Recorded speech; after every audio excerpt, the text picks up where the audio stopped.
नमस्कार दोस्तों, हमारे चैनल में आपका स्वागत है। दोस्तों, आज हम आपको बताने वाले हैं हमारी समाज की ही बहुत पुरानी बात कि क्या बेटी के घर जाकर उसका भोजन करने से उनके घर का हमें पाप लग सकता है या हमें अनेक प्रकार की समस्याएं हो सकती है।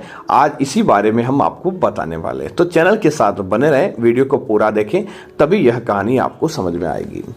दोस्तों, यह कहानी है आज के समय के भारत की। क्या हुआ था कि एक परिवार था, बहुत ही हंसी खुशी रहता था।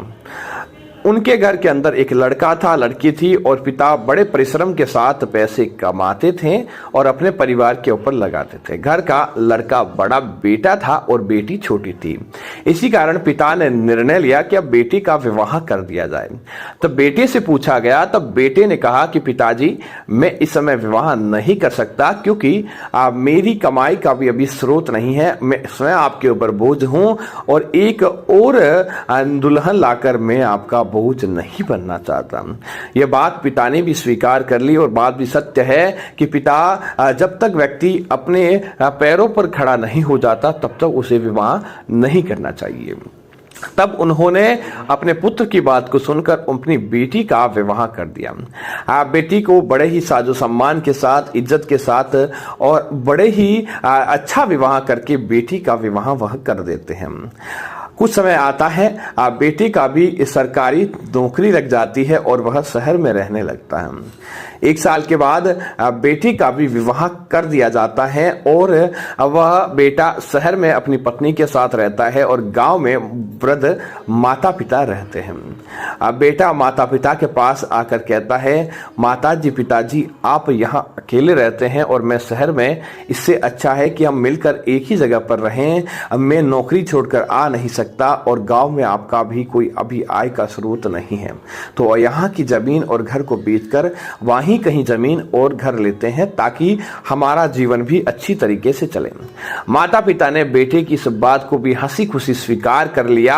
अपनी जन्मभूमि को छोड़कर वह बेटे के पास चले जाते हैं और बेटा और माता पिता अच्छी तरह से रहने पड़ते हैं। पुत्र वधू भी अच्छी तरह से सेवा करती है माता पिता की।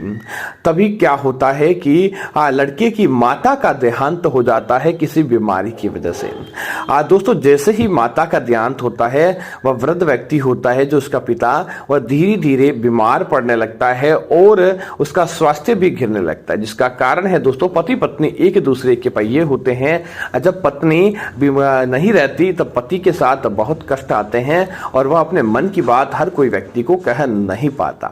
इस वजह से वह बीमार पड़ जाता है। दोस्तों, वह बीमार पड़ने लगता है और वृद्ध होता जाता है और तब उस लड़के की बहू अर्थात कि उनकी पुत्र वधू कहती है, आपके पिता बहुत ज्यादा बीमार रहते हैं, मैं इनकी सेवा नहीं कर सकती, यह हमारे बच्चों के ऊपर भी इसका प्रभाव पड़ रहा है और वह भी बीमार पड़ेंगे, क्यों ना आप इन्हें वृद्ध आश्रम छोड़कर आ जाओ। दोस्तों, हुआ भी यही कि उसके पुत्र ने अपनी पत्नी की बात को मानी और मना न करते हुए अपने पिता से कहा कि आप वृद्ध आश्रम चलिए, जब भी जरूरत होगी आप मुझे SMS कर दीजिए, आप मुझे पत्र लिख दीजिए, मैं आपके पत्र का जवाब देते ही तुरंत हाजिर हो जाऊंगा। दोस्तों, यही होता है, पिता को कुछ काम होता है तो वह अपने पुत्र को फोन या मैसेज या फिर पत्र लिखकर कह देते हैं और पुत्र आकर समय पर उनकी हर समस्या का निदान कर देता था। लेकिन एक समय ऐसा आया कि पुत्र ने उनके फोन तक उठाने बंद कर दिए, पत्र का जवाब देना बंद कर दिया और अपने पिता को पूरी तरह से नकार देता है अपनी पत्नी का कहना मानने के कारण। तब दोस्तों, उनके एक मित्र होते हैं जो वृद्ध होते हैं और उनके पास ही रहते हैं। वह कहते हैं कि मेरा तो बेटा बेटी पत्नी कुछ भी इस संसार में नहीं है, इस कारण मैं इस वृद्ध आश्रम में हूँ। तुम्हारा बेटा बेटी सब कुछ है तो तुम यहाँ किस हिसाब से रहते हो। तब वह अपने पुत्र की बात को कहता है कि मेरे पुत्र ने मेरे साथ यह किया, तो बोलता है इसके अलावा तुम्हारे जीवन में कोई नहीं है, तो कहता है एक मेरी बेटी है। तब वह कहते हैं कि अगर तुम्हारी बेटा तुम्हारा कहना नहीं मानता तो आप अपनी बेटी को पत्र लिखो, उसको फोन करके बोलो ताकि वह आपकी सेवा करे। तब वह पिता कहता है नहीं नहीं, मैं ऐसा काम नहीं कर सकता। क्या मैं अपनी पुत्री के ऊपर बोझ बनूंगा? पुत्री के घर का खाना अच्छा नहीं माना जाता है। पुत्री के घर का जो भोजन करता है वह बर्बाद हो जाता है। तब वह व्यक्ति कहता है कि तुम वृद्ध अवस्था के अंदर वृद्ध आश्रम में रह रहे हो, तुम्हारा घर परिवार और बच्चे बेची होते हुए भी इससे बुरा क्या तुम बुरे चाहोगे अपने लिए? तब वह कहता है कुछ भी हो, मैं इन बातों को नहीं मानता, मैं बेटी के घर का पानी भी नहीं पी सकता।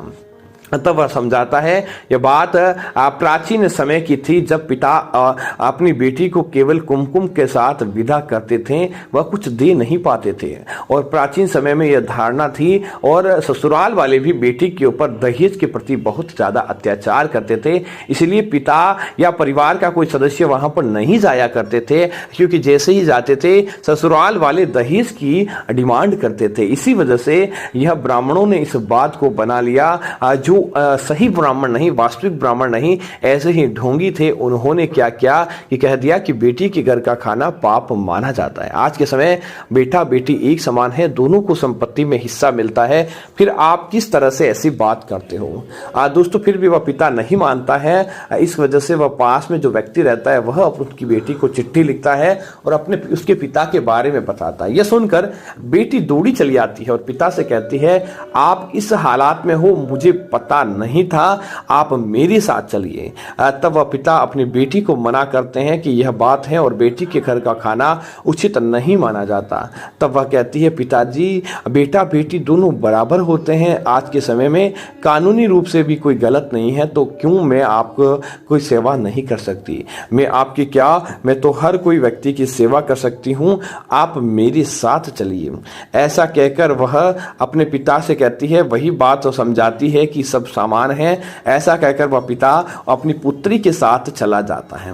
दोस्तों दोस्तों पुत्री अपने पिता की सेवा अच्छी तरह से करती है, तो जिसकी वजह से उनकी जो बीमारी होती है दोहिता दोहिती और बेटी के साथ रहने से उनकी बीमारी भी दूर चली जाती है।